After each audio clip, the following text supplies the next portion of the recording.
The 50 most dynamic duos in sports history: basketball, football, baseball, hockey. Baseball, basketball, football, hockey. Let's get into it. John Unitas and Raymond Berry. These two dynamic duos play at a high level for the Baltimore Colts. John Unitas and Raymond Berry. They were National Football League's premier players at their respective positions for the better part of a decade. Unitas was the greatest quarterback in the game from 1958 to 1967, while Berry was the sport's finest wide receiver throughout much of the period as well. They formed the most prolific passing combination in the NFL over the first 50 seasons in the league, history of the league. Unitas and Berry made the Colts perennial title contenders, leading the team to back-to-back championships in 1958 and 59 to the third appearance in the NFL title game in 1964. The quarterback wide receiver accomplished all they did together in spite of the fact that they were both considered to be long shots to succeed in the NFL when they first entered the league in the mid 1950s. The professional career of John Unitas began inauspiciously in 1955 when the Pittsburgh Steelers, who selected Unitas in the ninth round of that year's NFL draft with the 102nd overall pick, ended his dream of playing for his hometown team by cutting him. The 6'1", 195-pound quarterback out of Louisville University subsequently spent 1955 campaign playing semi-pro ball on the Pittsburgh Satellites before being signed by Baltimore head coach Weeb Ewbank at the end of the season for $17,000 on a make the team basis. But after initially making the Colts 1956 roster as a backup, Unitas unexpectedly became the team's starting quarterback when the injury showed the previous started just 4 games into the season. Unitas held on to the job for most of the next 15 seasons, establishing himself in the process as the greatest quarterback to play in the NFL up to that point, and arguably the greatest field general in league history. John Unitas began to make a name for himself in 1957 when he earned the first of his 8 consecutive Pro Bowl selections. The quarterback became a household name the following season when he led the Colts to the first of 2 consecutive NFL titles.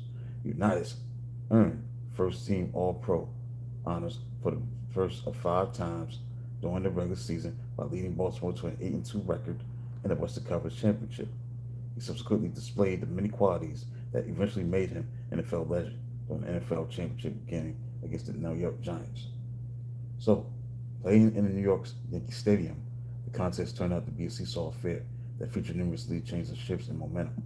Although the Giants once trailed by a score of 14-3, punted the ball to the Colts with 2 minutes left in the fourth quarter, clinging to a 17-14 lead, after taking possession on his own 14-yard line. Unitas calmly proceeded to lead his team down the field for a game-tying field goal with only 7 seconds left on the clock.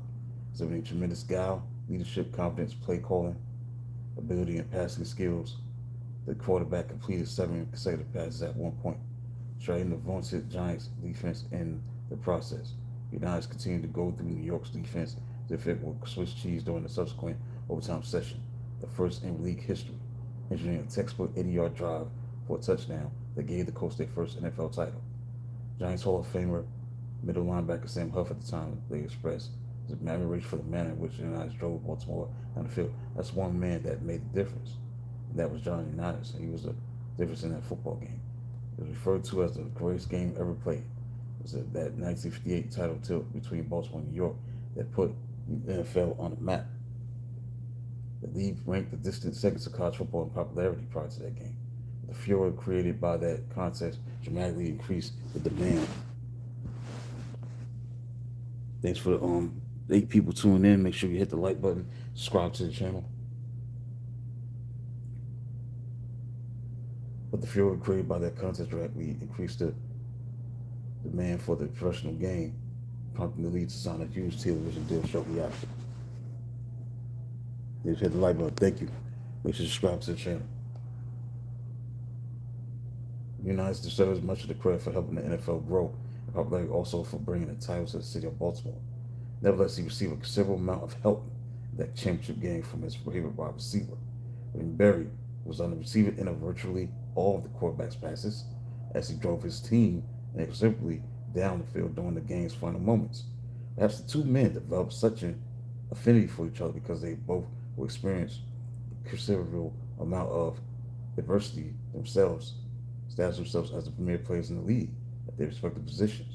Look at Raymond Berry. He was drafted 20th round in the 1954 draft. At 6'2", 195 pounds, So the this product had good size, but he possessed only marginal speed.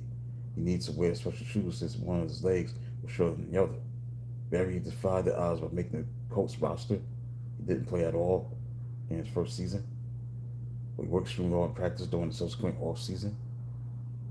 So he eventually developed 88 moves that helped free him from the defender that was defending him, and the wide receiver had also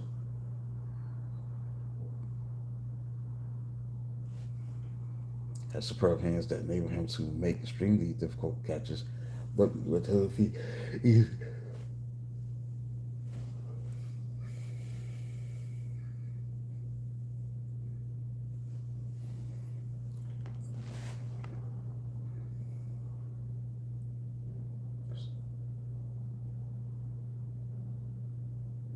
Barry's hard work, dedication, and pass receiving skills earned him a starting spot on Baltimore's offense by 1956. The receiver made 37 receptions for 601 yards in his first year as a starter, but he followed that up by making 47 catches for 6 touchdowns, a leading 800 receiving yards, 1957. Thanks for 14 people tuning in. Thanks for 2 people hitting the like button. Thanks for subscribe to the channel. Barry established himself as the NFL's best wide receiver the following year, beginning a string of extremely successful seasons in which he teamed up with Unitas to form the most prolific passing combination the league has seen up to that point. Now, 4-year next few seasons since 1958 to 1961, he had 56 catches, 794 yards, 9 touchdowns, 58, 1959, 66 catches, 959 yards, and 14 touchdowns. And then in 1960, 74 catches, 1,298 yards, and 10 touchdowns. In 1961, 75 catches for 870 yards. So Barry earned first team All-Pro in each of the first 3 seasons. He earned a spot in the second team 3 other times during his career.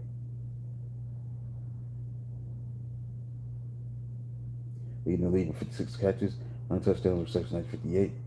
Barry caught another 12 passes for 178 yards, 1 touchdown against the Giants in the NFL title game that made both he and Nas famous.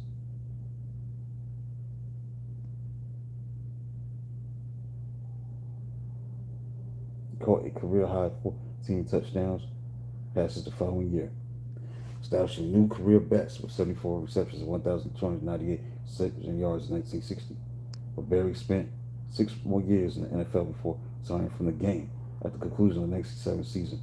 631 passing receptions, 9,275 receiving yards, 68 touchdown receptions. Barry's 631 catches represented an NFL record at the time of his retirement.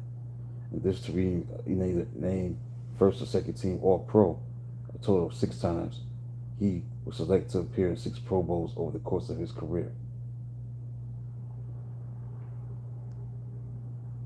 Yep, he's one of the greats, man. Johnny Unitas joined the great Jim Brown as the league's most recognizable player. Then he did his thing. Obviously, he won MVP for the first of 3 times. So his body work speaks for itself. The great player that he was. He earned league MVP honors 1964 and 1967 as well.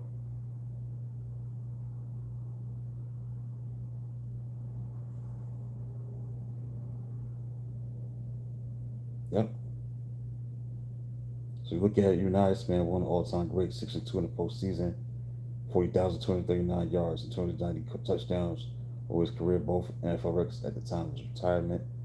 He still holds the league record for completing at least 1 touchdown pass in 47 consecutive games. No, that has been broken yet. Now it's led the NFL quarterbacks in passing. Passes completed 3 times. Passing yards 4 times.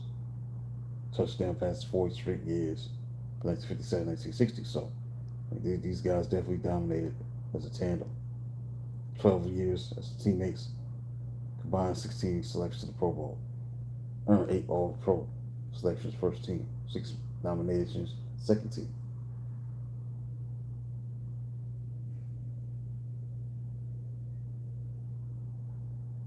So that's basically it, man. Tomorrow I'll be talking about, this is interesting doing, guys talk about the trio, triplets. So Troy Aikman, Emmitt Smith, Mike Irvin. That's not duels, but in this chapter, it was included, rightly so, where they, dual trio, these guys going to be in this book. It's like this book being about dynamic duels. It was going to be about 3 players, the triplets, Aikman, Smith, and Irvin. We're going to talk about that tomorrow. So that's it. Come back at 1 o'clock. Yeah, again, a new series. It's going to be about the top 100 underrated hip hop songs. That's a book that I wrote a decade ago.